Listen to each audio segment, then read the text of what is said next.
If you ask yourself, why am I here? What is my purpose? How can I fulfill my potential? You're in the right place. Welcome to the Lifestyle, Relationships, and Career Human Design Podcast. I'm your host, Vanessa Naja from vanessanaja.com. My mission is to help you be on purpose and fulfill your potential by aligning in body, mind, and spirit so you can feel empowered, joyful, connected, and free. I'm so excited to share with you how to do that through human design. If it feels aligned, I'd love it if you subscribe and share. Now let's get to the episode. It's always a good idea to have your human design chart with you when listening. You can get yours for free at my website, vanessanaja.com/free chart. Link is in the show notes. Hey everyone, and welcome to episode 1 of Lifestyle, Career, and Relationships by Human Design. And I am so excited to share this information with you. Human design has just been such a huge game changer in my life, really in all areas of my life. So I'm really excited to talk to you today about what human design is and how it can help you thrive. So, human design is known as the science of differentiation. And this may sound a little bit complicated, but really what it means is that we are all unique, completely different human beings. And we're meant to live as our authentic selves. So we have a purpose here, and it's completely unique to all of us. And human design helps us discover that purpose and to live it. And you will see a lot of one size fits all strategies, systems, things in the world. And that does not work for everyone because we're all so unique. So human design also helps you figure out what the right way is for you. It's a system of self-understanding, and it gives you a blueprint of how your energy operates in the world and helps you really understand your energy and your flow. The other thing that I love about human design is that it is super practical. And a big aspect of human design is helping you make choices that are correct for you.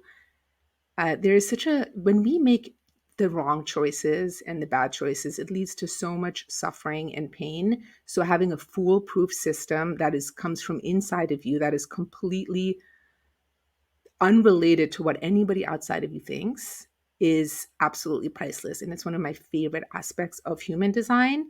And once you learn about this and your strategy and your authority, which will be covered in future episodes, like you can really start using this system right away. So human design is actually a synthesis of ancient teachings, wisdom teachings, and modern science. And it blends elements of astrology, the Hindu Brahman chakra system, the Chinese I Ching, the Kabbalah, and quantum physics, along with genetics and biology. It's super, super, super fascinating. It's really a precise tool for living, and it's absolutely amazing.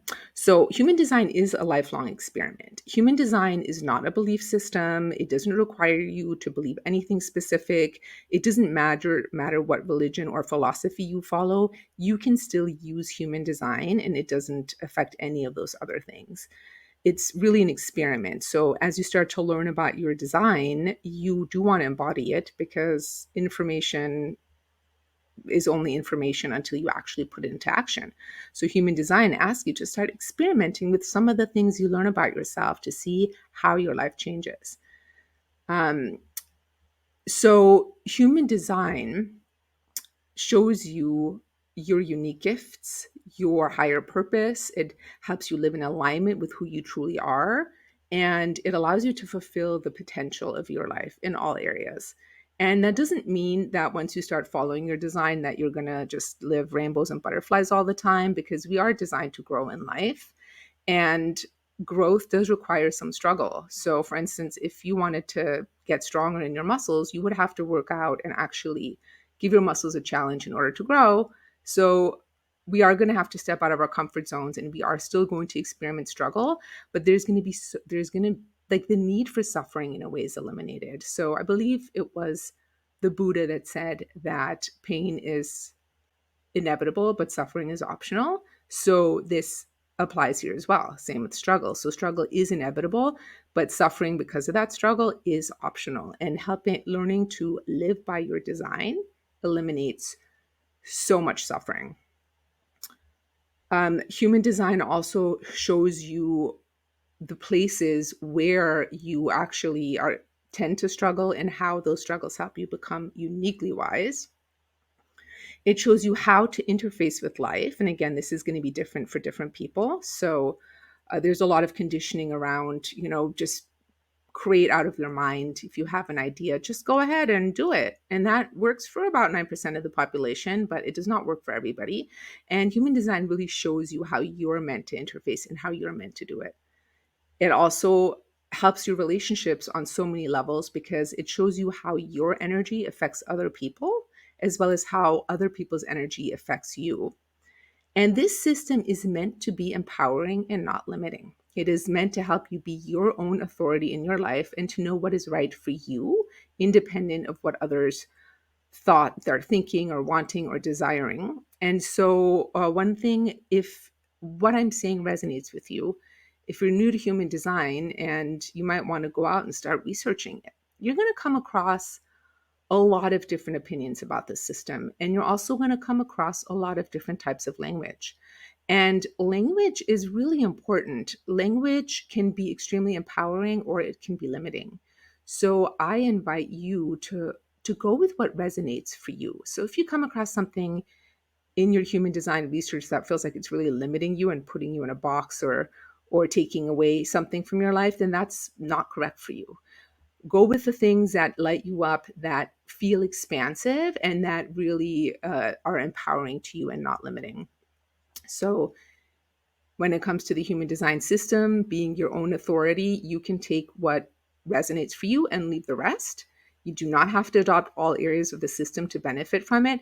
And you may also notice, and this is definitely true for me, early on, there might be aspects of the human design system that don't resonate at all. And as you have experimented for a while, you might notice down the road, like, oh, this is really starting to resonate. So, yeah. Human design is a tool for deconditioning. And we are all conditioned from birth by other people, by our parents, our caretakers, school, politics, pop culture, our culture. There are so many different ways that outside influences try to influence who we are and that lead us to live in a way that is not actually true to our authentic self. And human design helps you uncover those areas of conditioning and release them so you can really step into the authentic, unique person that you came here to be so that you can be on purpose and fulfill your potential. I highly recommend that if you start researching human design, you do look at a variety of different teachers because everybody has a unique perspective to share in only the way that they can share it. And learn from the teachers that you resonate with, that you feel drawn to, that your strategy and authority guide to you. And again, I'll talk about this more in another episode. Really find the sources that are right for you. So, human design really helps you release resistance in a lot of areas in your life. And that resistance is related to the suffering that I talked about earlier. So you'll still come across struggles that help you grow, and you'll do it in a way that a lot less resistance, a lot less suffering, a lot more ease and flow in your life. So human design can give you these specific tools that help you create a lifestyle that is correct for you, that helps you know what it is that you truly want versus what you think you should want, which again relates to conditioning. And it helps guide you in the direction to bring that lifestyle about that you are really desiring to live. It also helps your relationships on so many levels because it helps you when you understand yourself better, how your energy flows, how your energy affects other people, and how other people's energy affects you. It does just amazing things for your relationships. And that has been one of the most beautiful things that I have realized as I have learned my human design. It is really beneficial also in parenting. So, as a parent, recognizing your child's unique needs, and how they might be different from yours is extremely powerful. Also with work and career, your coworkers, your colleagues, your clients, your customers, uh, even what you do for work. Human design can really guide you in this in such a beautiful way. So I hope that you learned a lot about what human design is through this first episode. I will be going in a lot more detail in future episodes in ways that you can directly apply to your life. And thank you so much for listening. I'm so glad that you were here, and I will see you in the next episode. Bye.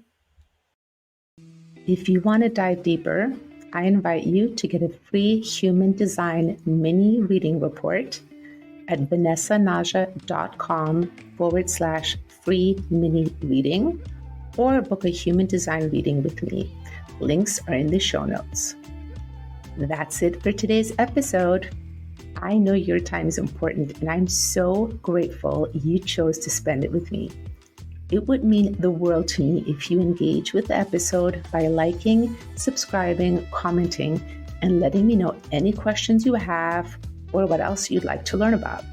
And the absolute best compliment is if you share with someone you think will benefit. It really helps me spread the message. Love and blessings to you.